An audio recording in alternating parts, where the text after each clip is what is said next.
Hola a todos y bienvenidos a este cuarto clínico de remo español. Hoy vamos a hablar sobre nutrición y entrenamiento en remo por parte mía, Paul Gené, y con la ayuda, con la colaboración de nuestro nutricionista, Ander Bernárdez, fantástico profesional.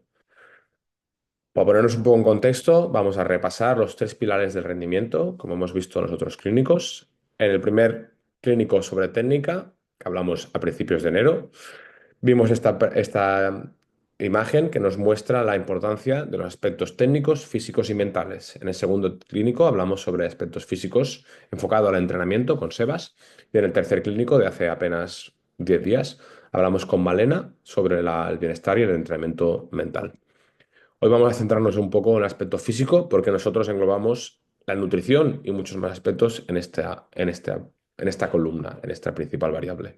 Es importante en el pilar físico, como vimos en el Clínico 2, por ejemplo, el sistema de entrenamiento que nosotros seguimos para así poder mejorar nuestra forma física. Aparte, la intensidad y el volumen del entrenamiento, los entrenamientos de fuerza, la planificación y periodización y, por tanto, también en la nutrición y el descanso. Y hoy vamos a enfocarnos a hablar sobre la nutrición y el entrenamiento en remo. Para ello contamos, como os he comentado, con Ander Bernárdez. Ander es graduado en Ciencias de la Actividad Física y el Deporte por la Universidad de Deusto. Hizo el máster en Nutrición Deportiva y Clínica y lleva trabajando en el campo de nutrición desde 2022, con lo que cuenta con mucha experiencia. Actualmente es nutricionista en Leioa de fútbol y en el Club de Remo Deusto, en las selecciones masculinas y femeninas. Además, muchas veces también participa en competiciones al ser remero del Club de Remo Deusto y preparador físico de las categorías inferiores. Sin más preámbulos, vamos a dar paso a Ander para que nos explique los puntos más importantes de la nutrición en el remo y esperemos que dé una charla muy productiva y muy interesante, que seguro quedará, en la que disfrutaremos sobre su conocimiento y su experiencia durante cerca de una hora. Que la nutrición nos podría dar ese toque extra, ¿no? Al final, sí es verdad que en el apartado más clínico la nutrición podría llegar a ser un pelín más importante, pero en el apartado deportivo sin el entrenamiento no haríamos absolutamente nada, ¿vale? Entonces esto es el índice, que es lo que vamos a tocar un poquito los temas de hoy, ¿vale? Luego dentro hay algún subapartado en la que profundizamos un poquito más el tema, ¿vale? Entonces en la primera parte la importancia de la nutrición en el remo.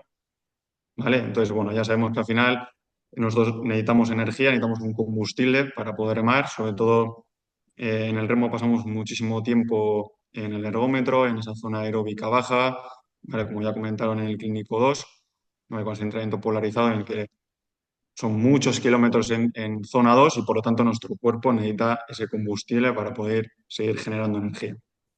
Vale, luego además también se ha visto que previene lesiones y fatiga, fundamental, ya que durante muchos años hemos visto, sobre todo en Olimpiadas, gente que de repente se lesiona semanas previas a la Olimpiada, ¿no? Se están preparando 4 años y resulta que de repente la semana previa o dos antes se lesiona. Muchas veces es por una nutrición no adecuada y una sobrecarga aparte del entrenamiento. Vale, luego también, lógicamente, optimizamos la composición corporal, que es clave en esas categorías de peso, que en remo también entraríamos ahí, sobre todo en banco móvil, banco fijo no tendríamos categoría de peso, pero en banco móvil sí, por lo tanto es bastante importante optimizar esa composición corporal y que sea adecuada. ¿Vale? Después también regula el sistema inmunológico. ¿Cuántas veces hemos visto que de repente un deportista cae enfermo o tiene de repente muchísimos periodos de alergias? Todo esto viene dado, sobre todo, no por una igual mala alimentación, sino por no una alimentación óptima, ¿vale? Como ya he dicho, al final metemos mucha carga a nuestro cuerpo, le sometemos a muchas horas de entrenamiento y si no optimizamos bien esas cargas, sobre todo de hidratos de carbono, proteína y grasas, todo nuestro sistema inmune se ve afectado, ¿vale? Luego también influye la función cognitiva y también en la toma de decisiones. Muy importante en deportistas, sobre todo de élite, en el que dedican tanto tiempo. Al final, en los amateurs, luego tienes tu vida más o menos liada, pero los élite que dedican sobre todo muchas horas y mucho tiempo pensando en su deporte, pues es clave también esto, ¿vale? Y luego ahí sí que podemos ver en 2016 como un estudio con remeros de élite, pues mostró que una dieta adecuada podía mejorar esa percepción de fatiga y la mejora de la recuperación, ¿vale? Que la percepción de fatiga al final ya hemos visto también que es incluso más importante que todos esos datos que vemos de variabilidad de frecuencia cardíaca, etc., SRPE, lo que nuestro deportista está sintiendo es muy importante. Y si con la alimentación conseguimos bajar esa percepción de esfuerzo, pues ahí hemos ganado ya un plus, ¿vale? Y luego aquí vamos a meter una pequeña comparación, que es como una preguntilla de las diferencias de banco fijo y banco móvil, ¿vale? Entonces, una de las preguntas suele ser que en una serie máxima, ¿por qué en banco fijo puedes sentir más fatiga que en banco móvil? Vale, entonces ahí tenemos tres respuestas, ¿vale? Y aquí la verde es la primera, ¿vale? Que es porque nosotros al final, por la palanca que tenemos en banco fijo y sobre todo por el peso que tenemos que llevar en el bote, que una trainera pesa aproximadamente 200 kilos, ese es el mínimo, más o menos ahora con fibra de carbono rondan todos los 200, 205, 210 como mucho, más luego una media de 73, depende del equipo, 75 kilos por cada remero. Somos 13 más patrón, en total suman 1000 y pico kilos que hay que desplazar en cada palada. Por lo tanto, cada palada es al 100%, es al máximo. No entramos como en esa dinámica de banco móvil, de que es mucho más aeróbico, más lineal todo. Aquí muchas veces es al máximo, ¿vale? Que luego hablaremos de metabolismo también. Pero por eso la percepción de esfuerzo de las paladas suele ser mayor en banco fijo. Vale, entonces aquí tenemos la parte metabólica, vamos a decir. En banco fijo sí que tenemos mayor demanda anaeróbica, por eso mismo, porque cada palada requerimos mucha mayor fuerza. Vale, esto nos hace depender mucho más del sistema anaeróbico, ¿vale? Sobre todo en el sistema anaeróbico láctico, ¿vale? Tenemos que nosotros al final tenemos la salida, la ciaboga, que es al final el giro que damos a la embarcación, que está en torno a los 5 minutos aproximadamente. En total damos 3 ciabogas en una regata, por lo tanto, siempre que se acerca una ciaboga más la salida, nuestra sensación es de explosividad. Por lo tanto, ahí el sistema anaeróbico siempre entra en él, ¿vale? Sí que podemos rozar partes aeróbicas que entran en juego, pero sobre todo la parte anaeróbica es la que determina el rendimiento de la trainer, ¿vale? Y esto además lo que provoca es una fatiga muscular mucho más rápida y que lógicamente luego la recuperación sea mayor, ¿vale? Vamos a decir, en la división más top sí que hacen doble jornada todos los fines de semana, por lo tanto ahí sí que habría que darle mucha importancia, sobre todo a la alimentación post-regata, para poder recuperar mucho, o sea, bien, porque al final nosotros rondamos más o menos en torno a los 12 milimoles de lactato en una regata que son 20 minutos, ¿vale? Por lo tanto, ahí tenemos que darle mucha caña a la recuperación. Y después también tenemos mayor implicación del sistema neuromuscular, que esto se vio hace poco en un estudio. Al final, en el banco móvil coordinamos mucho más el tren inferior o sea, el tren inferior con el tren superior. En cambio, en banco fijo no. Eso también nos lleva a una peor técnica.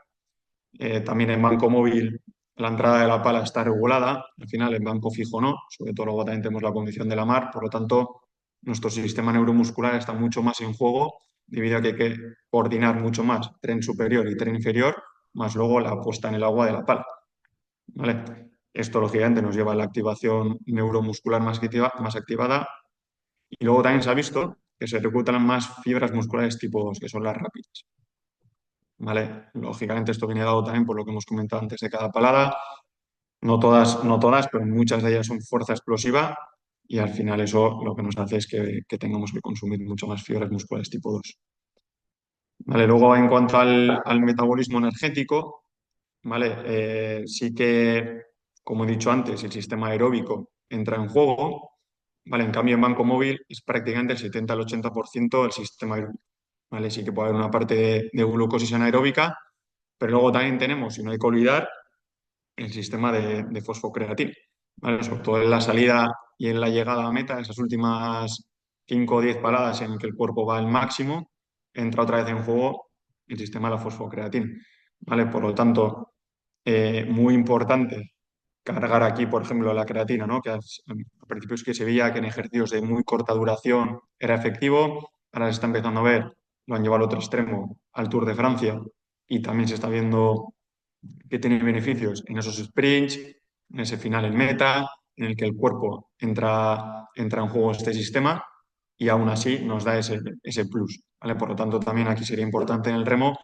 porque en la salida y en banco fijo durante la regata tenemos pequeños toques del sistema de fosfocreatina, son bastante importantes, ¿vale? Después la glucosis anaeróbica, que al final en banco fijo se estima que puede ser entre el 40 y el 50% de la regata, que es bastante, ¿vale? Aunque en teoría deberían ser esfuerzos de 30 segundos a 2 minutos, como en mitad de la regata generamos bastante potencia, ¿vale? Pues entra en juego eso, ¿vale? Y esto lo que nos hace es generar muchísimo más lactato, ¿vale? En cambio, el sistema aeróbico entraría más en juego en el banco móvil, ¿vale? Y ahí dependeríamos bastante de, sobre todo también de las grasas, ¿vale? Por eso también todos esos entrenamientos en zona 2 para que el cuerpo entre como en esa velocidad crucero y intentemos gastar lo mínimo posible aplicando la mayor fuerza posible, ¿vale? Y después, otra de las preguntas es, ¿qué tipo de energía impulsa un remero en una prueba de 2000 metros? Ya hemos visto que principalmente es aeróbica y algo anaeróbica. Vale, abajo sí que pongo, fíjate, en el 93 ya se vio que un remero realiza una prueba de 2000 metros en torno a un 70-80% con metabolismo aeróbico y un 20-30% con metabolismo anaeróbico.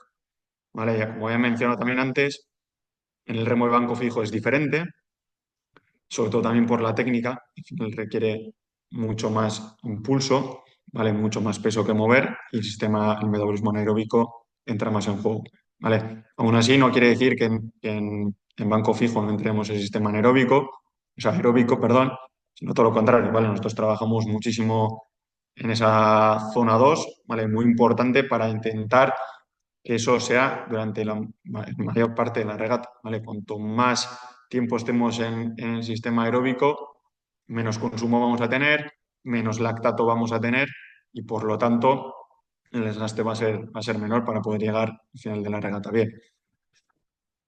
Vale, después, bueno, tocamos algunos aspectos básicos ahora sobre los macronutrientes. ¿Vale? Estos son cosas que bueno, prácticamente mucha gente sabe, aunque luego enfatizamos un poquito más en cómo debería ser en el remo o sobre todo en un deporte de élite. ¿Vale? Entonces, como macronutrientes tenemos tres, ¿vale? Que serían los carbohidratos, las proteínas y las grasas. Vale, aquí vemos un pequeño ejemplo en la foto de qué es cada cosa, aunque luego tengamos diferentes, ¿no? Pues, por ejemplo, como proteína magra no nos contaría la carne roja, ¿vale? Porque tendría también una parte de grasa. Podríamos hilar un poco más fino, pero como general en carbohidratos teníamos todos los cereales, en proteínas tendríamos huevos, carne, pescados, ¿vale? Y luego ya las grasas, aceites, aguacate, frutos secos, ¿vale? Las tres son importantes, pero quiero dar bastante importancia a los carbohidratos, ¿vale? Últimamente se viene demonizando bastante con este tipo de dietas cetogénicas, dietas paleo, ¿vale? Que están muy bien, que tienen su sentido, pero si lo vamos a aplicar al mundo del deporte, no tiene ninguno, ¿vale? Yo siempre pongo el mismo ejemplo. Yo soy de Bilbao, por lo tanto, de Bilbao a Madrid, yo me puedo ir por la autovía y tardo 3 horas y media, 4, pero también puedo ir por la nacional y tardar 7. ¿Vale? Pues esto es lo mismo. Yo claro que puedo funcionar con grasas, claro que puedo tener una dieta cetogénica siendo remero de élite, pero si quiero de verdad llegar por la autovía lo antes posible y dar mi 100%, sí o sí tengo que utilizar carbohidratos, ¿vale? Y aquí eh, soy bastante rotundo, doy pie a debatir, pero sí es verdad que la ciencia no da pie a debatir en absoluto. O sea, es bastante rotundo con decir que los carbohidratos son la principal fuente de energía de un deportista. ¿Vale? Entonces, ha surgido bastante carbofobia con el tema de que los hidratos de carbono engordan, de que la gente ligera no podría consumir hidratos de carbono porque no llegan al peso. Y esto viene por una sencilla razón. Nosotros cuando consumimos hidratos de carbono, por cada gramo de hidrato que consumimos, arrastramos entre 3 y 4 gramos de agua. Bueno, por lo tanto, imaginaros un plato de pasta normal que se puede comer un deportista que está en torno a unos 100, depende del peso, pero en torno a unos 130, 140 gramos, ¿vale? Que tendría unos 100 gramos de hidratos de carbono, estaríamos hablando si le sumamos otros 300, 400 de agua. ¿Vale? Claro que en el peso se ha influenciado, pero aquí tenemos que tener un control detrás, es decir, si este hermeno tiene que estar en este peso X, controlar bien las cargas de hidratos de carbono, pero sí o sí tiene que introducirlas. De hecho, luego veremos también en el apartado de hidratación que dependiendo del tiempo que estemos entrenando ese día, tenemos que meter una bebida isotónica que también lleva carbohidratos. ¿Vale? O sea, el deportista tiene que tener claro que su macronutriente más esencial es el hidrato. ¿Vale? También me voy al otro bando, al aspecto clínico. Si nos basamos también en la ciencia, el hidrato es el único macronutriente del que podemos prescindir. Es decir, si a un ser humano le damos durante mucho tiempo 0 gramos de grasa, se acabaría muriendo.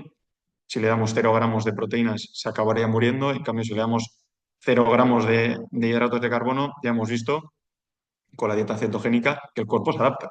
Nuestro cerebro consume 70% glucosa, que es carbohidrato. En cambio, si no le damos glucosa, se adapta y consume cetonas, que al final son grasas. ¿Vale? Por lo tanto, nuestro cuerpo es inteligente. Claro que sobrevive sin hidratos de carbono. Pero ya hemos dicho que si yo quiero llegar de Bilbao a Madrid lo antes posible, tendría que ir por autovía. Por lo tanto, ahí imprescindible hidratos de carbono. ¿Vale? Una vez entendido esto, ahora profundizamos un poquito más y nos vamos a qué es cada macronutriente, ¿vale? Y cuántos gramos deberíamos de meter al día más o menos, ¿vale? Como ya he dicho, es nuestra principal fuente de energía, ¿vale? Sobre todo en periodos de mucha intensidad de competición, ¿vale? Más o menos un deportista medio, dependiendo del deporte y el tiempo que esté entrenando o en el periodo competitivo que esté, más o menos anda entre 5 y 7 gramos por kilo, ¿vale? Que ya una persona normal no llegaría, ¿vale? O sea, las personas estándar andan sobre 2 3 gramos de hidrato por kilo al día, o sea, ya habría que meter 5 o 7, ¿vale? Pero es que incluso en periodos de competición se podría llegar incluso hasta 12 gramos, ¿vale? O sea, las cargas serían controladas, pero habría que meter una carga importante, ¿vale? Luego depende de muchas cosas, ¿eh? Por ejemplo, no es lo mismo para un maratoniano que para un remero de banco móvil, que una regata dura poquito, ¿vale? Luego las fuentes recomendadas, lógicamente, son arroz, pasta, avena, quinoa, patata, ¿vale? Y luego tendríamos ya la parte del índice glucémico y el timing, ¿vale? Eso ya sería hilar un poco más fino, ¿vale? Sobre todo lo principal son los dos primeros puntos, pero luego tenemos el índice glucémico, que es el índice glucémico con la rapidez que sube la glucosa en sangre, ¿vale? Nosotros cuanto más cerca estamos de la competición en horas, deberíamos de consumir hidratos de carbono con un índice glucémico más alto. ¿Para qué? Para que llegue directamente al torrente sanguíneo y prácticamente no tengamos esa pesadez en el estómago que a veces tenemos cuando comemos algo de arroz, ¿vale?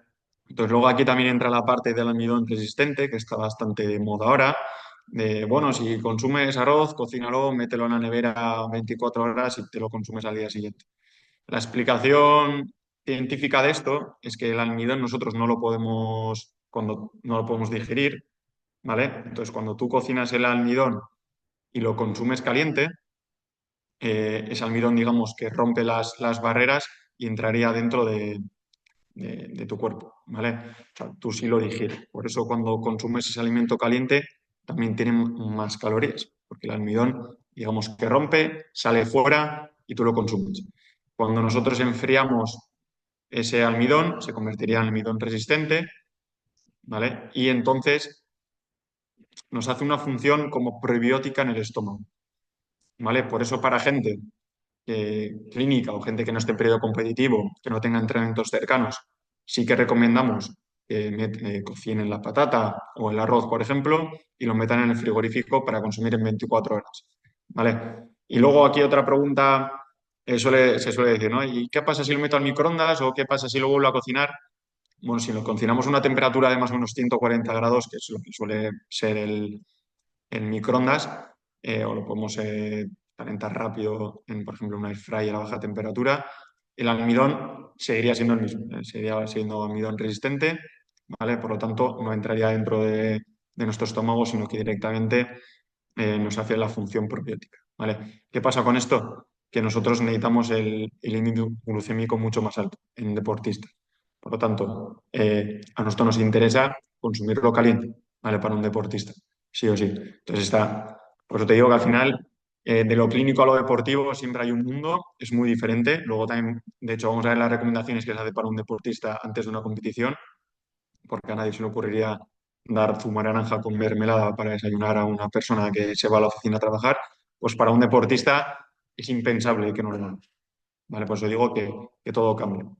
¿Vale? Y luego también, después de los entrenamientos, sería también ideal meter esos hidratos de carbono con alto índice glucémico para poder reponer el glucógeno lo antes posible y que podamos tener la sesión del día siguiente ya bien recuperados. Vale, aquí más o menos he hecho una tabla, son medias, luego habría que individualizar mucho más, ¿vale?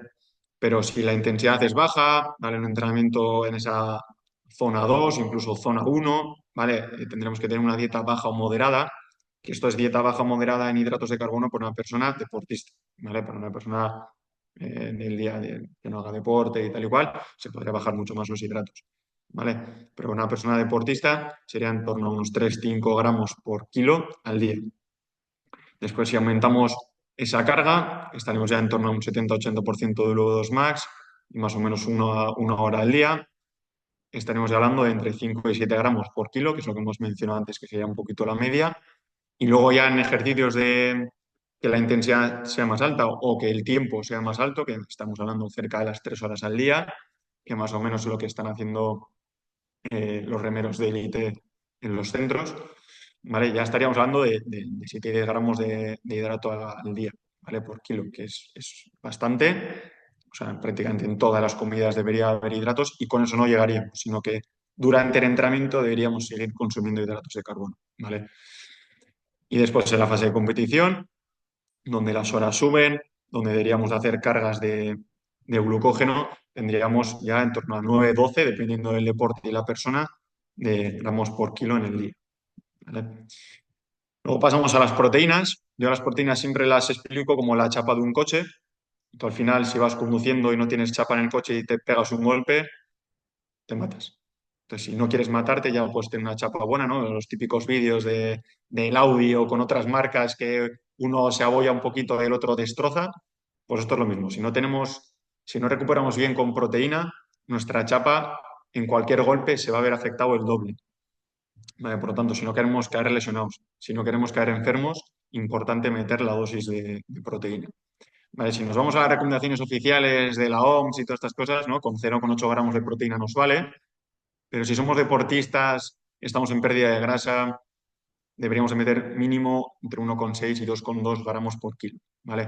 Incluso si nos vamos a una lesión o a periodos de mucha bajada de peso, nos podríamos ir a 3,5 gramos por kilo de peso, ¿vale? Aquí hay bastante gente que tiene miedo al tema de las proteínas, pero ya se ha visto que no es perjudicial para la salud meter 3 y 3,5 gramos por kilo al día, ¿vale?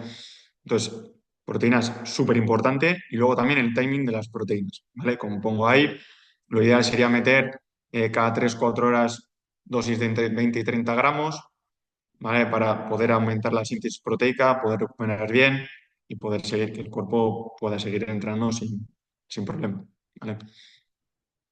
Y luego las grasas, siempre las grasas se les ha metido como en porcentaje.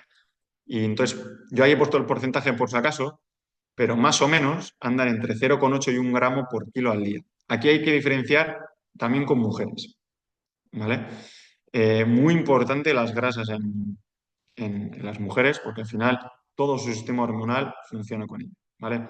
Hemos visto cantidad de deportistas en las que han perdido la regla, han perdido la fertilidad, no solamente por el poco consumo de grasas, sino por el poco consumo de hidratos de carbono. Por tanto, mucho cuidado aquí con, bueno, he cumplido con el 1,6 gramos de proteína, he cumplido con los 7 gramos de hidratos de carbono, grasas lo que sobra. No, grasas lo que sobra no. Grasas también hay que tener una dosis mínima y poder ajustarla bien, ¿vale? Ya te digo, sobre todo en mujeres, ¿vale? En hombres podríamos jugar un poquito más, pero en mujeres intentar no bajar de esos 0,8 gramos por kilo al día, ¿vale? Y sobre todo también las grasas son una fuente de energía en esfuerzos prolongados, ¿vale? Y cada vez se está empezando a ver más, es muy común ver en una maratón los típicos geles de hidratos de carbono, las típicas barritas de hidratos de carbono, la bella isotónica, el Power, ¿vale? Pero si nos vamos a carreras de ultrafondo de 80, 100, 120 kilómetros corriendo, ya empezamos a ver a gente metiendo frutos secos, aguacate, huevos en esas paradas un poquito más largas. ¿Y por qué? Porque al final aquí hay una especie de línea, ¿vale? Que va a la vez. Es decir, cuanto más larga sea la sesión, lógicamente mi ritmo va a subir al revés. Es decir, si yo empezaría en 4,30 en una maratón, al 80 kilómetros tendría que ir a 5,30, no podría ir a 4,30 tampoco porque mi cuerpo no lo soporta. Por lo tanto, a medida que mi ritmo es más lento, la línea también aumenta de hidratos y de grasa, ¿vale? Lógicamente. Entonces, empezamos a consumir muchas más grasas. Nuestro cuerpo tiene una limitación de hidrato de carbono en torno a unos 400 gramos más o menos, ¿vale? Que equivaldría a unas 1.000 y pico calorías. y mínimo de grasa en el cuerpo tenemos unas 10.000 calorías para consumir. ¿Vale? Por lo tanto, podríamos estar corriendo horas y horas y horas y horas y seguir consumiendo grasa. ¿Vale? Que muchas veces no se le da importancia. Vale, sí es verdad que en deportes como el remo, los hidratos de carbono son fundamentales, pero en esas zonas largas que tenemos periodos de 20, 30 kilómetros entrenando, donde pasamos mucho tiempo a zona baja, también es importante recuperar con grasas, ¿vale? Aquí las fuentes recomendadas son aguacate, frutos secos, aceite de oliva y semillas, ¿vale? Y luego importancia al omega 3 no solo al omega 3 sino al ratio omega 3 omega 6, ¿vale? Que normalmente es el que se ve afectado. Ya podemos tomar omega 3 como por un tubo, que como no tengamos ese ratio omega 3 omega 6 balanceado, no vamos a hacer nada.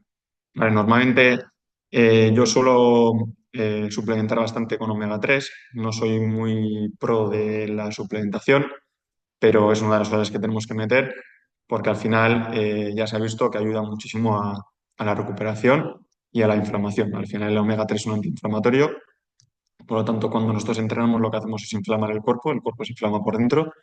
¿Vale? Si tú coges a un deportista después de entrenar y le mides los parámetros, está para ingresar.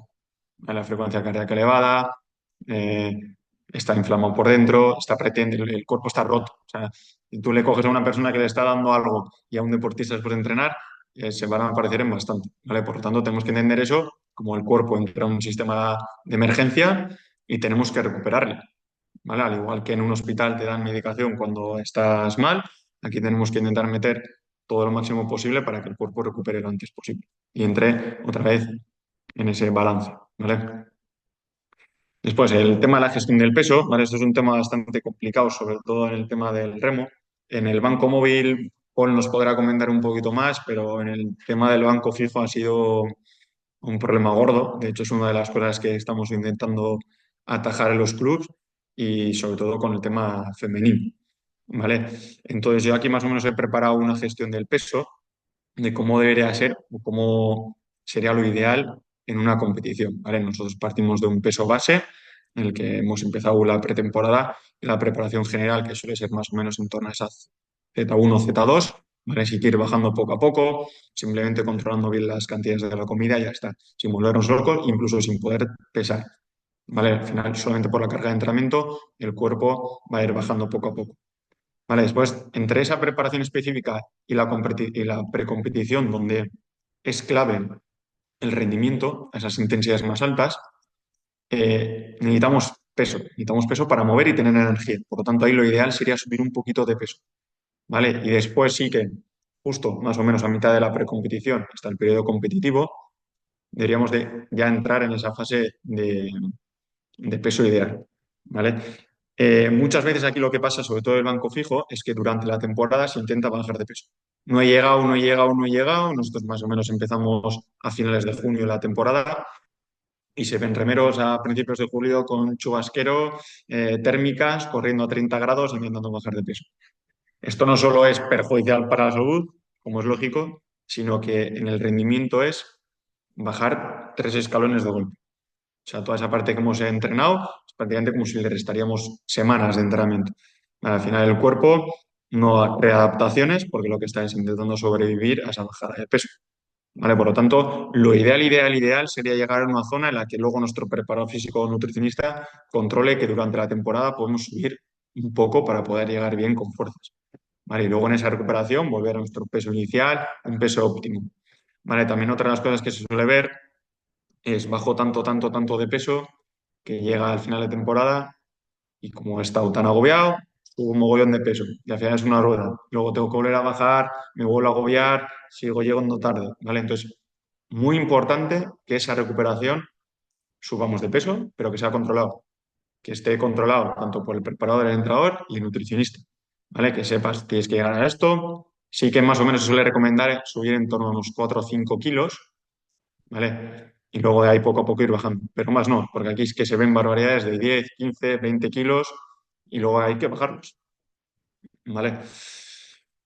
Después, el tema de la hidratación, ¿vale? Que es uno de los temas que yo creo que se le da poca importancia, y por lo menos es lo que veo yo aquí. Vale, bueno, la hidratación sí, hay que beber agua, hay que beber agua. Sí es verdad que en consulta también se ve, y más en gente joven, que no llegan prácticamente ni al litro de agua diario, ¿vale? Por lo tanto, para un deportista esto es súper perjudicial, ¿vale? Sobre todo en zonas ahí en el sur, Paul, que tenéis calor, vamos, a tope.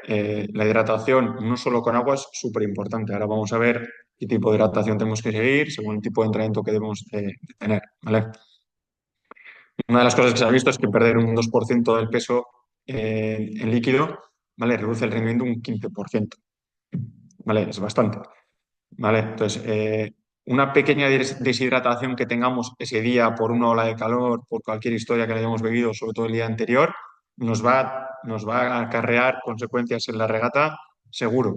Y reducir nuestro rendimiento un 15%, parece que el 15% es poco, pero es muchísimo, es una barbaridad.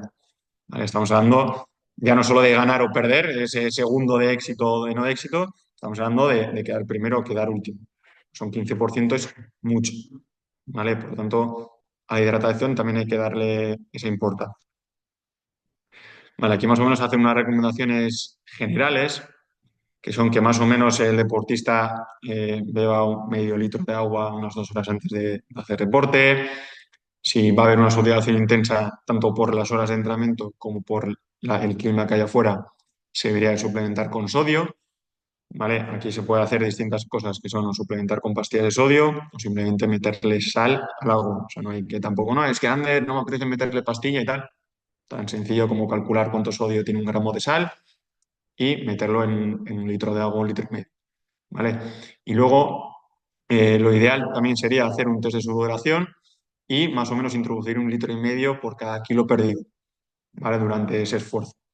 En test de sudoración hay dos modos de hacerlo. Uno, con maquinaria específica, que si no se tiene es imposible. Y luego el test de sudoración básico, que es pesarse antes de entrenar, pesarse después de entrenar y calcular también lo que has ingerido de agua. Claro, si peso 72 kilos antes de entrenar, peso 71 después de entrenar, he bebido 1 litro de agua, sigo las mismas. Por lo tanto, habría que apuntar cuántos litros de agua he bebido, cuánto peso he perdido y en base a eso calcular más o menos la pérdida de líquidos que tenemos. ¿Vale? Y aquí tenemos esa tabla media más o menos de lo que deberíamos de beber o si deberíamos introducir sodio, ¿no? ¿Vale? Entonces, en duraciones de entrenamiento de menos de 60 minutos, con aproximadamente 300-500 mililitros de agua nos vale, ¿vale? Suficiente, siempre y cuando la hidratación durante el día sea adecuada. Claro, si son los únicos 500 mililitros que vas a beber en todo el día, mal, pero siempre y cuando sea adecuada lo previo a ello, podríamos introducir solo entre 300 y 500 mililitros. En ejercicios de entre 60 y 90 minutos ya meteríamos algo más de medio litro por hora y ahí deberíamos de meter electrolitos si hay sudoración muy alta, ¿vale? Por clima, por intensidad, ¿vale? Y a partir de 90 minutos deberíamos de meter ya un poco más de 750 mililitros la hora. Importante, sodio y carbohidrato, ¿vale? Aquí deberíamos de hacer una bebida isotónica, ¿vale? No vale el Aquarius, como es lógico, ¿vale? Que eso suele decir, el Aquarius es bueno, no vale el Aquarius, ¿vale? Aquí normalmente lo recomendado es hacer bebidas caseras o con preparados como el de 226 o mil marcas que hay con bebidas isotónicas, ¿vale? Entonces, sí deberíamos hacer el sodio normalmente lo deberíamos meter entre 300 y 600, es una media, y sí o sí, los carbohidratos, muy importante, ¿vale? Entre el 6 más que el 8 9% por ahí andaría, ¿vale? De cantidad. ¿Por qué? Porque más cantidad de carbohidratos, debido a la osmolaridad, nos podría dar problemas gastrointestinales, ¿vale? O sea, ya he visto gente con diarreas, nadie se va a morir, pero si al final te da una indisposición, puedes vomitar, tener diarreas, ¿vale? Entonces, es muy importante calcular la cantidad de agua que vamos a meter y luego a calcular el porcentaje de hidratos, ¿vale? Las bebidas isotónicas ya vienen preparadas para ello, pero si vamos a hacer una bebida isotónica casera o tenemos que cambiar, imaginaros que la marca nos hace una recomendación de 500 mililitros de agua y tantos gramos de esa bebida. Si nosotros vamos a cambiar la cantidad de agua por lo que sea, tenemos que volver a calcular cuántos gramos de polvo deberíamos de meter para hacer entre ese 6 y 9% de hidratos de carbono. ¿vale? Que eso normalmente lo debería hacer un nutricionista, pero en caso de que no lo pueda hacer, el deportista tiene que calcular, ¿vale? Y ahí intentar siempre pecar un poquito de menos que de más. Ya sé que soy fan de los carbohidratos, pero ahí siempre pecar un poquito de menos porque de más nos podría dar el entrenamiento seguro. ¿Vale? Y luego puede ser también algo de potasio, pero tampoco es estrictamente necesario, ¿vale? Con cubrir el sodio nos valdría. Y después entramos un poco en el meollo de la suplementación, que aquí suele ser donde hay más controversia, dudas, gente que está mucho más a favor de la suplementación, gente que está totalmente en contra. Y yo una recomendación que hago aquí es básica y sencilla, que es mirar la literatura científica, gastar días en ello y ver qué es lo que realmente tiene evidencia científica. No, es que yo creo que tal suplemento mejora, no sé qué, ya, lo que tú creas a día de hoy no es realmente importante para la eficiencia del deportista. Vale, podemos probar mil cosas y darle vueltas y debatir, pero luego a la hora de la verdad tenemos prácticamente cinco o seis suplementos que realmente tienen evidencia, ¿vale? Aquí se ve bastante en traineras, no sé, por ahí abajo cómo se ve, pero se ven muchos equipos suplementando por suplementar con mil cosas y luego equipos que hacen la suplementación básica. Y al final, a nivel de rendimiento, andan igual o incluso mejor, aunque luego entran muchos más parámetros aquí, los que llevan una suplementación más sencilla. ¿Vale? No por tomar más eres mejor. Aquí hemos visto clubs vamos, con la caja de tornillos y con pastillas que incluso algunos no tienen nombre, ¿no? Ahí ya no vamos a meter si entra el doping o no doping, pero al final se da muchísima suplementación cuando no es así. Y una de las cosas que se hacía aquí es dar todo tipo de vitaminas, porque como vas a dejar de comer, hay que hacerlo de alguna manera, ¿no? Cuando debería ser al revés, ¿vale? No tomes esto porque vamos a alimentarnos bien y la suplementación no tiene que tapar algo que tú tengas mal. Lo que tiene que hacer es darte ese extra a nivel deportivo. Que luego nos falta hierro, suplementamos con hierro. Que nos falta vitamina D, suplementamos con vitamina D. Pero no, el típico multivitamínico no podemos darlo porque sí, porque sé que te va a faltar, porque vas a entrar en una pérdida de peso, etc, etc. Si hacemos las cosas bien, debemos suplementar con lo básico y a nivel deportivo, ¿vale? Entonces, en esta suplementación ya vais a ver que hay seis cosas, ¿vale? La primera de ellas es, lógicamente, la que más evidencia científica tiene, ¿vale? Que pongo que es para mejorar la potencia de la recuperación, pero ya se ha visto de sobra que incluso a nivel cognitivo mejora mogollón, previene el Alzheimer, o sea, es una maravilla, ¿vale? La creatina, para el que no lo sepa, nosotros generamos creatina diaria, ¿vale? En nuestro cuerpo, en torno a unos 2-3 gramos diarios, y luego, sobre todo, está abundante en las carnes rojas. ¿Qué pasa? Que nosotros ya no consumimos carne roja en nuestra dieta y aparte deberíamos de comer kilos de carne roja para poder llegar a esos 3-5 gramos de creatina. ¿Vale? Por lo tanto, eso lo que nos hace es dar ese toque. ¿Vale? Luego también aquí hay muchas controversias. A principio se empezó con la fase de carga de unos 20 gramos durante 2 semanas y luego una fase de mantenimiento. Luego el 0,1 gramos por kilo de peso. Bueno, ya se ha visto que en principio si no hay ninguna prisa y no hay que hacerlo ya, suplementar con entre 3 y 5 gramos al día es suficiente. Y aquí uno de los fallos que se cometen es que los deportistas no entreno, no tomo. Estoy de vacaciones, no tomo. ¿Y qué pasa? Que la creatina funciona por acumulación. Es decir, si yo dejo de tomar un día, dejo de tomar 2 días, vuelvo a empezar. Es importante suplementar todos los días. Ya sé que es aburrido, ya sé que te tienes que acordar, que si te vas de viaje no sé dónde te tienes que llevar tu botecito de creatina, pero si al final estás comprometido con algo y tienes que mejorar en algo, tienes que cumplir con esto sí o sí. ¿Vale? Después, la betalanina lo que nos hace al final es un buffer intracelular que lo que nos hace es un taponador del ácido láctico. ¿Vale? Por lo tanto, eso lo que nos hace es aumentar el tiempo hasta la fatiga, lógicamente, porque nos hace retrasar esa llegada a ácido láctico. Para el que no lo sepa, si quieres lo explico rápido, Paul, el ácido láctico. Nosotros cuando estamos entrando a intensidades bajas, el ácido láctico es prácticamente cero o empieza a subir muy poquito a poco. Hay deportistas que incluso genéticamente se ha visto que 1 o 2 gramos, o sea, 2 milimoles, ¿vale? Pero ya cuando empieza a subir la intensidad y tenemos falta de oxígeno, nosotros cuando llegamos a la parte de consumo de glucógeno muscular, llega un momento que el glucógeno, digamos que peta. Es como si el depósito de glucógeno hubiese llegado a su límite y entonces ahí entra el ácido láctico.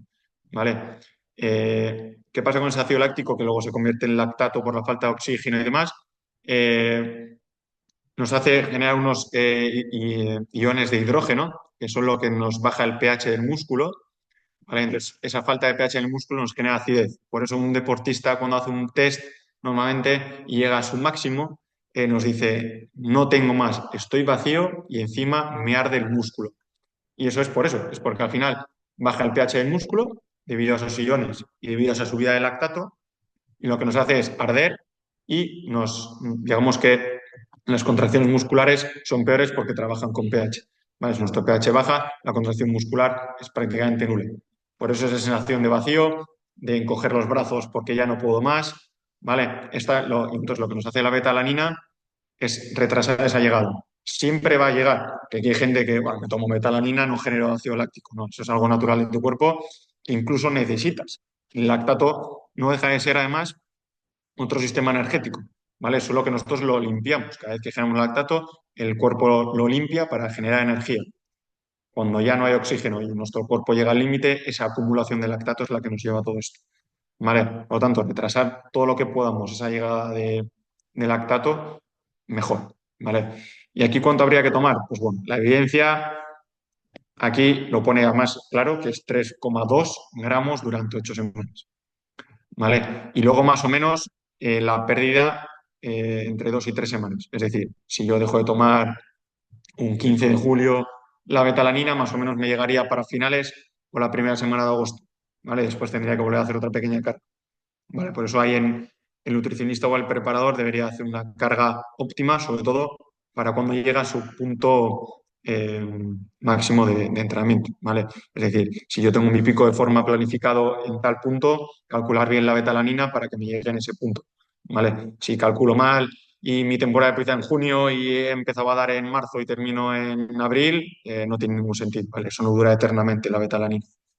¿Vale? Luego también podríamos dar otra dosis que está más o menos en torno a unos 2,5, 3 diarios, ¿vale? Y sí o sí mantenerlos durante muchísimo tiempo, o solamente una carga, que yo esta no la recomiendo, porque la betalanina tiene un problema, que es que da un efecto secundario de picor, ¿vale? Entonces, cuanto más carga metamos de betalanina, vais a ver a vuestros deportistas así, así, así, y nosotros una anécdota curiosa que tenemos es que aquí uno de los preparos físicos sin querer se equivocó con la dosis de bicarbonato y de betalanina y vimos a todos los deportistas rascándose por todos lados del cuerpo, no podían más, ¿vale?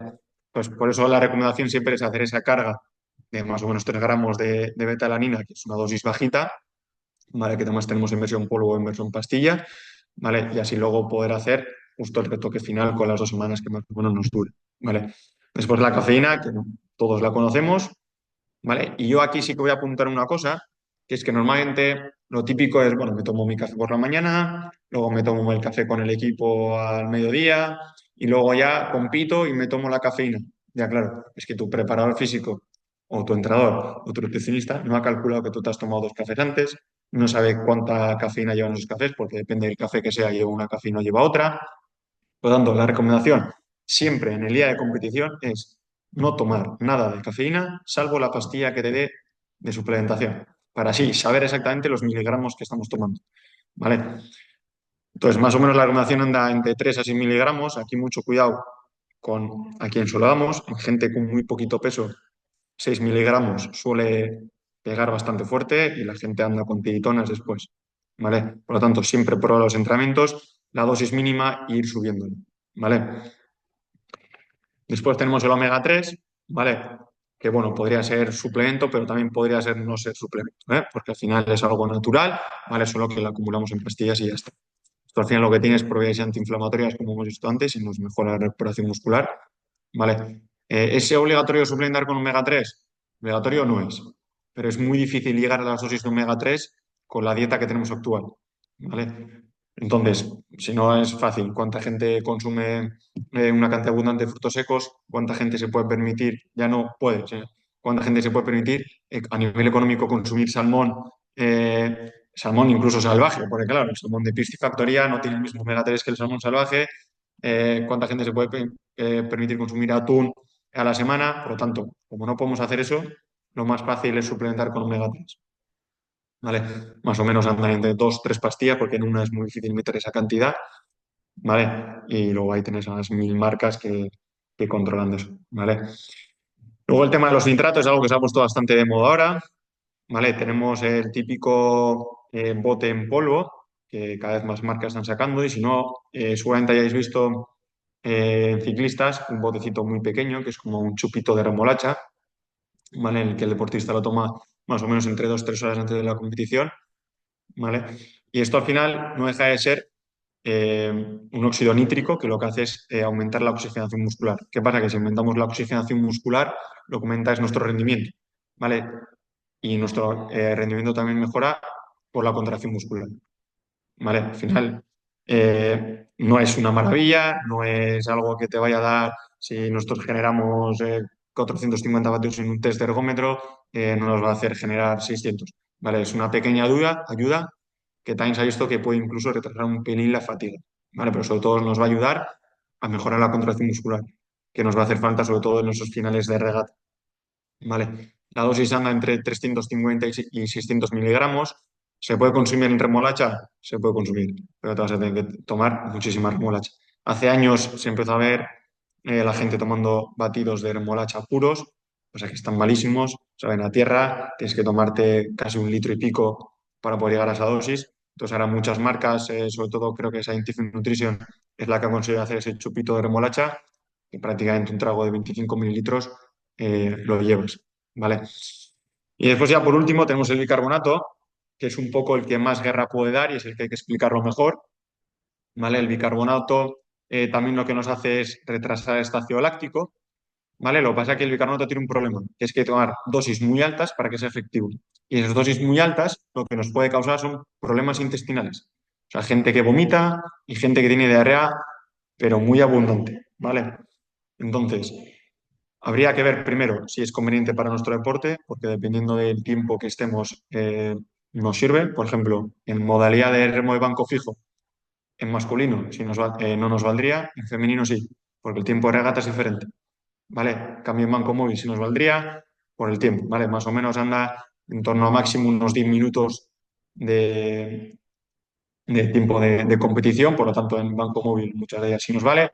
Ya te digo que en trainera de banco fijo, en masculino no nos valdría porque ya nos vamos a regatas de 19, 20, 21 minutos, ¿vale? Por lo tanto no sería, sí nos podría valer, pero el riesgo que tiene es mayor que el beneficio que nos puede dar, ¿vale? La dosis adecuada sería 0,3 gramos por kilo, 2 o 3 horas antes de la competición, siempre, siempre, siempre acompañado de dosis altas de hidratos de carbono y mínimo de 500 mililitros de líquido. Si lo queremos hacer más exacto, serían 7 mililitros por kilo. Por eso digo que el bicarbonato requiere de muchas cosas a la vez para que pueda funcionar bien, para que nos pueda dar ese beneficio. Por lo tanto, si vemos que nuestra modalidad entra un poco ahí en el limbo, lo mejor es uno suplementar con bicarbonato. ¿Vale? Si vemos que a nuestro deportista esos 0,3 gramos por kilo de peso le dan problemas gastrointestinales, lo mejor sería retrasarlo a 180 minutos antes y dividirlo en 2 dosis cada 30 minutos, de 0,1. ¿Vale? También siempre acompañado de dosis altas de hidratos de carbono y 500 mililitros de líquido. ¿Vale? Muy importante esto. Y después nos vamos al periodo competitivo, ¿vale?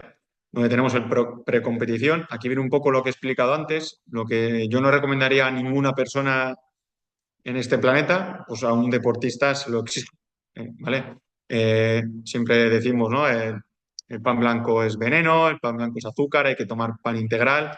Bueno, pues el pan integral para un deportista, ahí sí es veneno, ¿vale? Al final tiene un alto porcentaje de fibra, por lo tanto nos puede dar ese dolor de tripa, sobre todo en deportes de impacto como correr, ¿vale? En remo no nos lo jugamos tanto, pero la recomendación es que no la damos, siempre que utilicemos pan blanco, ¿vale? Lo mismo también con la pasta y el arroz, siempre que sea blanco, ¿vale? Nada de integral.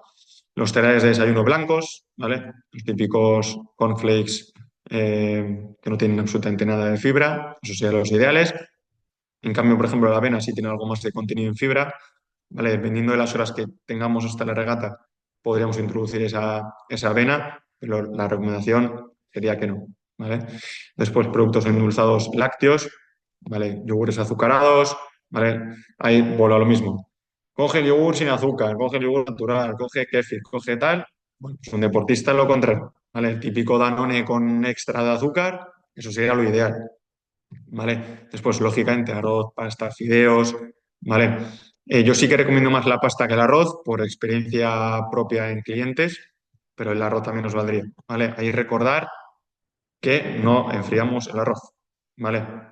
Otro de los carbohidratos que tenemos también es la patata. A mí me encanta, sobre todo en gente que está en déficit de energético, ¿vale? Porque al final podemos meter mucha cantidad sin muchas calorías. Aquí nos viene el efecto contrario, ¿vale?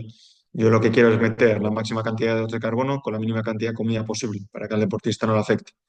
Por lo tanto, si tengo que meter 400 gramos de patata, me va a llegar casi dormido a la competición porque me va a entrar la modorra por tanta cantidad de comida, ¿vale? Aparte que acordaos que por cada gramo de hidrato acumulamos 3 4 gramos de agua, ¿vale? Por lo tanto, ahí siempre intentar meter arroz o pasta, ¿vale? Si podríamos meter una pequeña dosis de proteína, ¿vale? En torno a 20 30 gramos, como mucho 50, pero intentar limitar, ¿vale? Y sí o sí quitar las grasas, ¿vale? Grasas intentar limitarlas a cero y si tenemos que meterlo de alguna manera, sean dosis muy, muy pequeñas, ¿vale? Otra de las cosas, los pasteles y postres a base de harina blanca y azúcar, ¿vale? Es un poco más de lo mismo, todo lo que no se recomienda, ahí sí, ¿vale? El típico postre precompetición es el arroz con leche de cualquier supermercado, ¿vale? Y luego jugos de fruta sin pulpa, ¿vale? O bebidas azucaradas. Bebidas azucaradas, cuidado, que hayan parecido la Coca-Cola, pero la Coca-Cola y la Fanta y todas estas cosas con gas fuera, ¿vale? Pero sí podríamos meter, por ejemplo, un Powerade. Al final es una bebida azucarada también, que entraría como producto deportivo, pero bueno, también podría entrar como bebida azucarada, ¿vale? Y luego, pues el típico zumo de naranja, ¿vale? Que nos va a ayudar también a meter ese hidrato de carbono sin que el deportista se sienta tan pesado. ¿Vale? Y luego productos deportivos, tendríamos los típicos geles o barritas. Yo antes de meter barritas, normalmente un gel o una barrita siempre lo metes muy cerca de la competición. Si compites a las 4 de la tarde, nadie desayuna un gel. Es impensable. Nadie lo hace.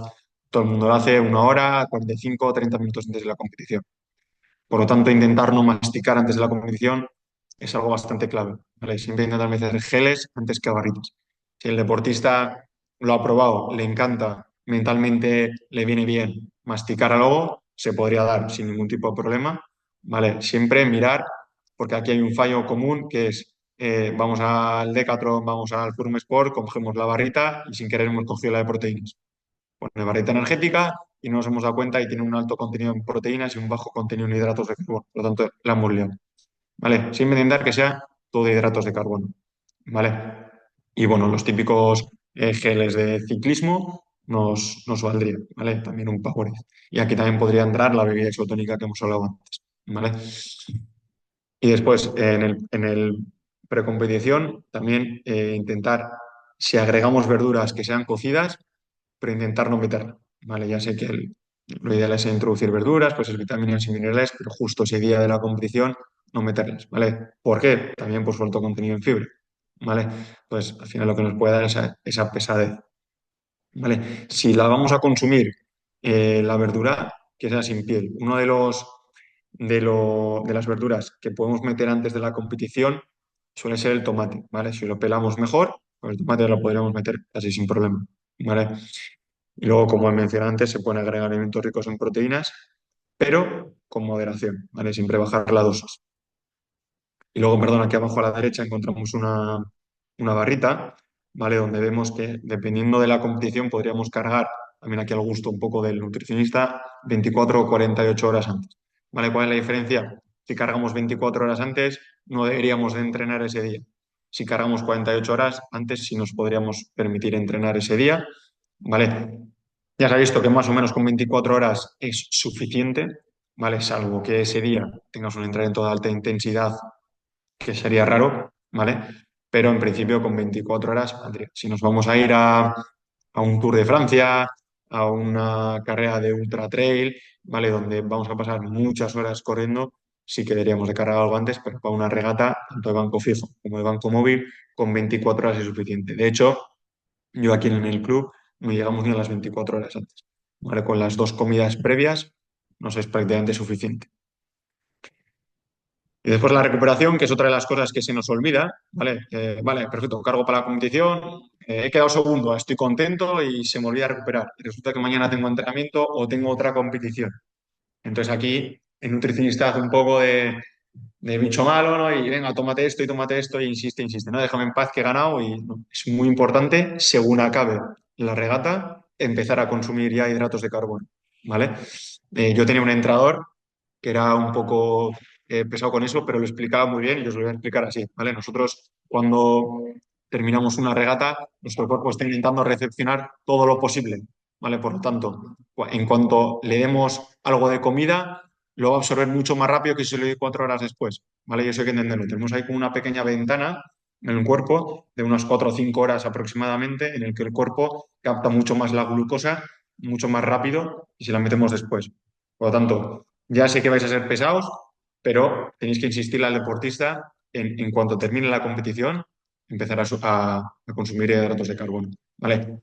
La dosis mínima está entre más o menos 1,2 1,5 gramos por kilo de peso, ¿vale? Y lo ideal sería hacer una proporción 2:1 de glucosa a fructosa, siempre a favor de la glucosa, ¿vale? Ya se ha visto que es mucho más efectivo, también hay dosis de 1, entre 0,8, ¿vale? Siempre también a favor de la glucosa, pero lo ideal sería suplementar con 2:1, ¿vale? ¿Y por qué con fructosa? Pues porque la fructosa, bueno, nosotros, para los que no sepáis, tenemos unos receptores, ¿vale? Entonces nosotros cuando consumimos muchísima glucosa, esos receptores se saturan. Por lo tanto, si yo le doy demasiada glucosa, al saturarse ya no la capta, ¿vale? Si yo tengo un tope, en cuanto llega a ese tope, todo lo demás ya no se está absorbiendo. ¿Vale? Entonces, para poder seguir absorbiendo más glucógeno muscular, lo que hacemos es dar esa dosis de fructosa, que lo que va es directamente al, al glucógeno hepático, ¿vale?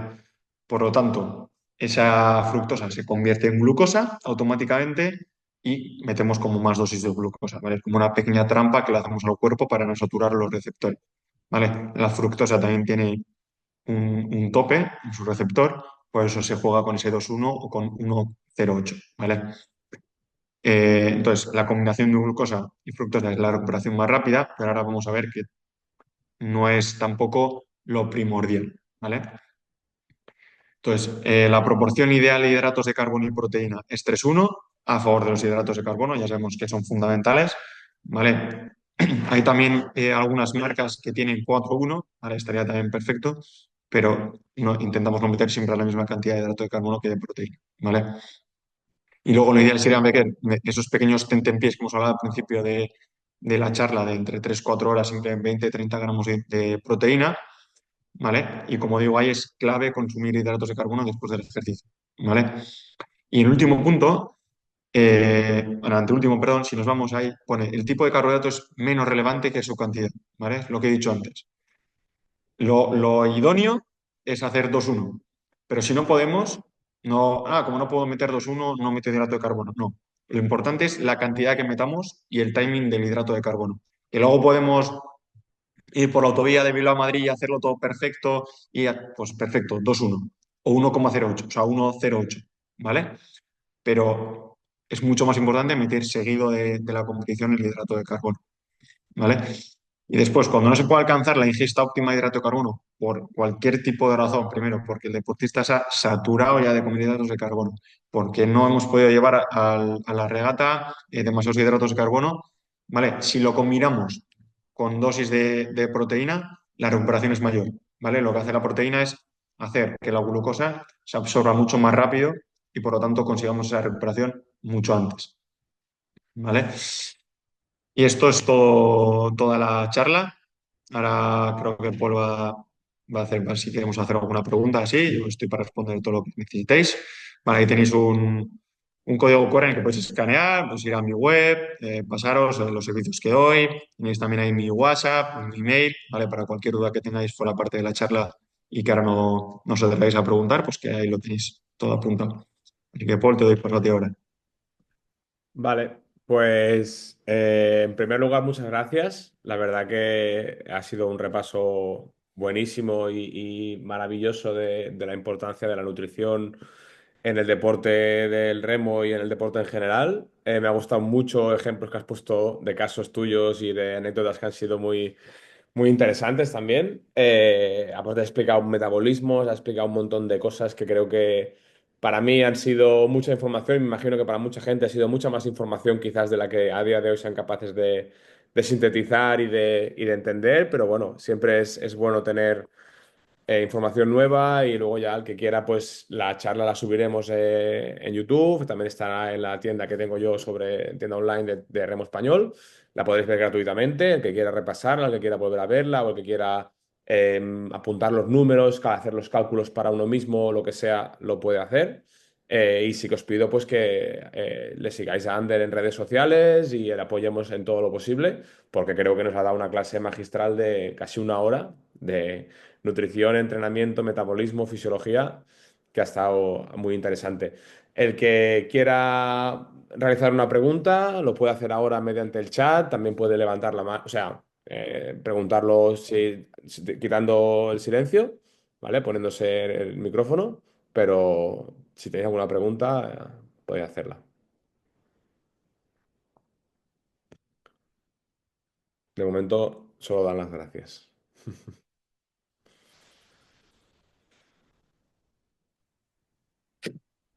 Hola, ¿me oís? Sí, Buenas, Ander. Soy Sergio Valle, de Cantabria. Somos aquí Buenas. vecinos. Yo tenía alguna preguntilla. Sí. Eh, ¿A partir de qué edad se puede, o de qué categoría, se puede empezar a dar suplementaciones? Bueno, suplementación, como ya te digo, depende de qué tipo de suplementación. En principio, lo que hemos tocado en la sesión de hoy se puede empezar a tomar desde cualquier edad. ¿Por qué? Porque es algo que ya se ha visto que no tiene implicación a nivel metabólico en nuestro cuerpo. ¿Vale? O sea, no estamos dando nada que nos pueda ser perjudicial. ¿Vale? Normalmente, aquí la pregunta suele ser, ¿la creatina, de cuántos años se puede empezar a tomar? Bueno, pues como he dicho antes, como nosotros generamos creatina, se puede empezar a tomar desde el minuto cero de vida. ¿Vale? Hasta el minuto 100% ya que hayas llegado de vida también, ¿vale? O sea, es algo que al final para nosotros es natural. Nuestros ancestros estaban acostumbrados a consumir mucha más creatina, por lo tanto la consumían desde que eran pequeños sin saberlo, en carnes rojas, por ejemplo, ¿vale? Luego, sí es verdad que sobre todo con el tema del carbonato habría que tener algo más de cuidado, sobre todo por lo que te digo, en gente que pese poco, ¿vale? Ahí lo va a asimilar peor, pero luego los nitratos y todo eso, desde cualquier edad se pueden empezar a tomar. Vale. Y otra pregunta, error o costumbre que tenemos en clubs pequeños con pocos recursos, que no tenemos a mano una analítica recurrente para ver índices, no tenemos médicos, no tenemos... Entonces, por regla general, tomar un complejo vitamínico, las chicas tomar hierro. Sí, a ver, suele ser una de las recomendaciones típicas, Matar haya mosquitos. dinero en el club o no haya dinero en el club. O sea, quiero decir, es algo que según llega normalmente el médico o el nutricionista, llega y pum. De hecho, yo tengo aquí botes de multivitamínicos del año pasado que trajo el médico, que podría exportarlos. O sea, en teoría, lo ideal, lo que has comentado tú, ¿no? Sería tener suficiente dinero como para hacer una analítica y como para ver qué hay que suplementar, ¿vale? Sí es verdad que el multivitamínico no te va a hacer absolutamente nada malo, ¿vale? Porque al final también muchas de las vitaminas, como por ejemplo la B, son liposolubles, por lo tanto, si haces una dosis extra la vas a eliminar a través de la orina, ¿vale? De ahí, si ves que, por ejemplo, gente del club te dice que empieza a mear fosforito, es por eso, ¿vale? Exceso de vitamina B, por lo tanto, la está limpiando y la limpia a través de la orina y te da ese color fluorescente, ¿vale? Luego, hierro sí que hay que tener cuidado con chicas, ¿vale? Tampoco suplementar por suplementar, ahí sí lo ideal sería que por lo menos ellas, por la seguridad social, se hagan una analítica y vean si realmente están en déficit de hierro, ¿vale? Suele ser algo común, pero nosotros, por ejemplo, este año te diría que de 25 remeras, dos tenían el hierro bajo.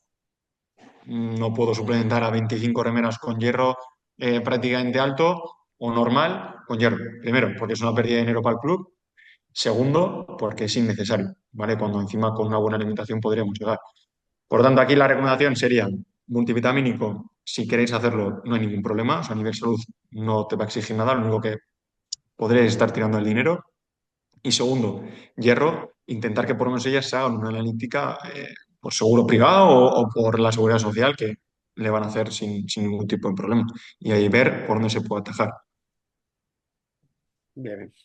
Y otra recomendación, perdona, Sergio, o sea, es que más que multivitamínico, suplementéis con vitamina D. Es una de las vitaminas con más déficit, sobre todo tú que eres de Cantabria y yo soy de Bilbao.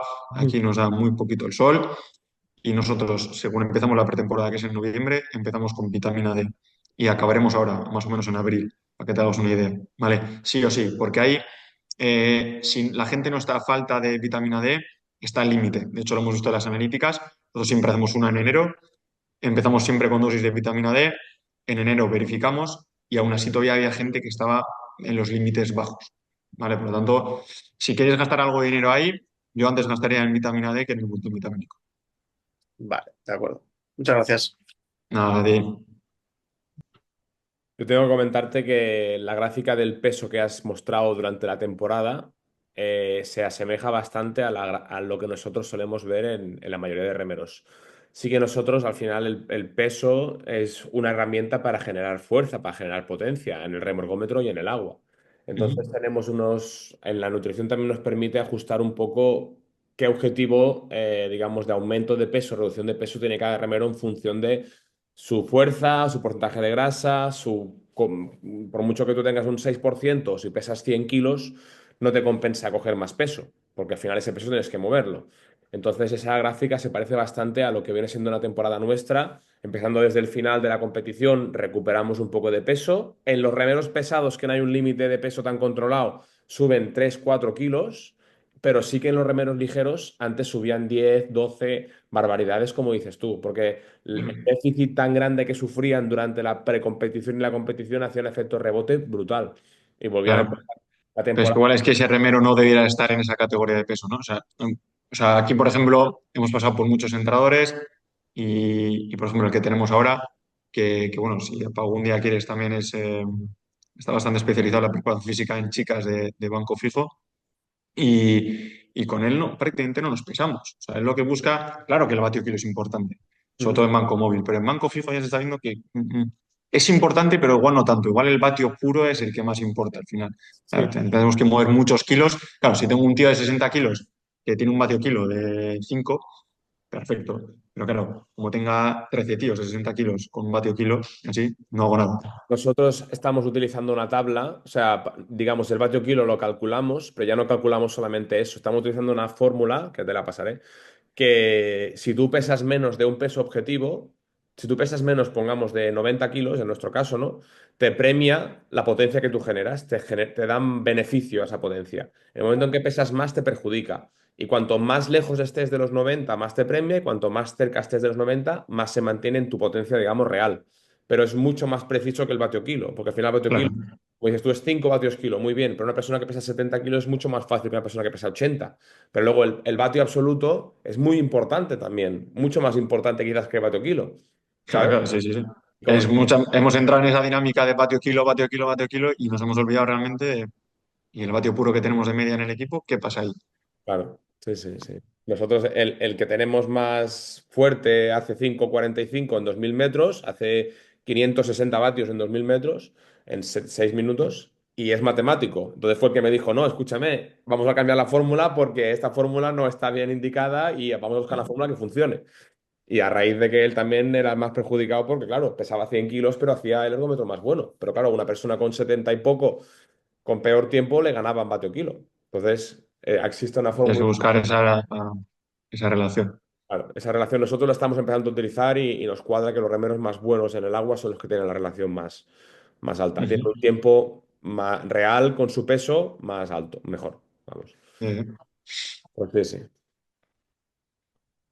Aquí hay una pregunta ¿cuál es la relación entre las lesiones y la nutrición? Pensando en adolescentes de 13 a 16 años, ¿cuál es la relación entre las lesiones y la nutrición en gente joven? bueno, aquí, o sea, ahí no importa la edad, O sea, sí que hemos visto y como he dicho antes, hemos normalizado, que es lo que más me preocupa, el caer lesionados. Pues bueno, hemos tenido una sobrecarga, el preparador físico se ha pasado un poco de la carga y tal, y realmente no es lo normal, ¿vale? Lo normal es que un remero, más no sé si creo que en un clínico en el clínico 2 creo que alguien mencionó que no sé qué remera no había caído enferma no sé cuántos años, Mm.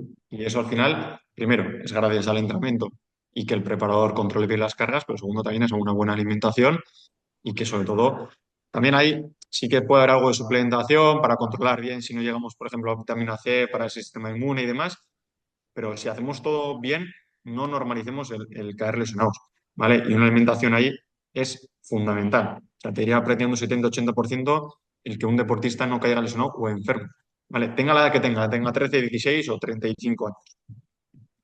Muy bien. También hay una pregunta, si tienes algún tipo de recomendación o cuáles serían los mejores snacks pre-regata o entre regatas, cosas que podamos comer así rápidas. Vale, aquí normalmente va a depender siempre del tiempo que tengamos hasta la regata, ¿vale? Pero para ir directamente, que es lo que a la gente le gusta, yo lo que más recomiendo suele ser dátiles, por ejemplo, un membrillo, ahora se ha puesto de moda la guayaba, ese tipo de cosas que son rápidas y sobre todo fáciles de digerir, ¿vale? Y sobre todo, si no nos gusta eso, tenemos la opción siempre del gel, del Powerade, de cualquier bebida isotónica rápida que no nos cuesta, ¿vale? Muy bien, yo tengo que recordarte una anécdota.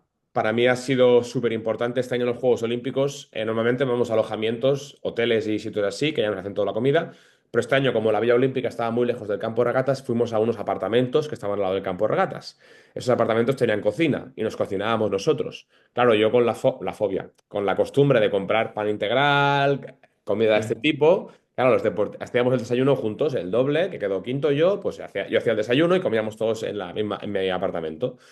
Claro, yo compré pan integral y compré pan con fibra. Y al primero o segundo día, entrenando después de desayunar, no es que me noto que tengo ganas de ir al baño, es que no sé qué, y problemas estomacales. Y el médico bueno, estomacales, problemas. El médico me sí, sí, sí, dijo, sí. el médico me dijo, ¿qué están comiendo para desayunar? Y digo, no, pues yo he comprado pan integral, no sé, me dice, no, no. Y digo, hostia, tú, es verdad. Yo sí que puedo comer pan integral, pero ellos no pueden comer pan integral, ellos tienen que comer pan blanco, porque la fibra Sí. les daba más problemas de lo que el beneficio que les aportaba lo que dices tú, ¿no? La nutrición idónea clínica, en el caso del deportista, está un Lo poco contrario. alejada de lo que se supone que tienen que hacer, porque necesitan ese requerimiento energético rápido de glucosa y de fácil digestión. Y ahí digo, esto es verdad, es verdad. Pues sí, Yo sí. otra de las cosas que, oye, o sea, un poco con los snacks, otra de las cosas que suelo recomendar, por ejemplo, a ciclistas, es tú coges una rebanada de pan Bimbo blanco, le metes dentro mermelada, la enrollas y te queda como una especie de palito que es súper fácil de comer, súper rápido, súper sencillo. Vale, tenemos plátano, las pasas, al Mm. final todo lo que tenga cantidades de azúcar extrema es lo que deberíamos de comer. ¿Vale? Los dátiles sí es verdad que son un poquito complicados, intentar probarlos antes, pero cosas como la mermelada, la miel yo la entiendo meter. Uno de los desayunos top que suelen pedir muchos es rebanada de pan blanco con miel y plátano a la plancha. Y eso a la gente le encanta. Es algo rápido, sencillo y que, vamos, lo digieres muy, muy rápido. Muy bien, estupendo, tío. Pues si nadie tiene nada más que decir, creo que con 1 hora y 20 nos vale. Ha sido provechoso, ha sido muy interesante y te agradezco el tiempo y el tiempo en los que habéis estado aquí y lo recordaros, De estará acuerdo. para que la podamos repasar. Gracias a todos. Muchas gracias. Nosotros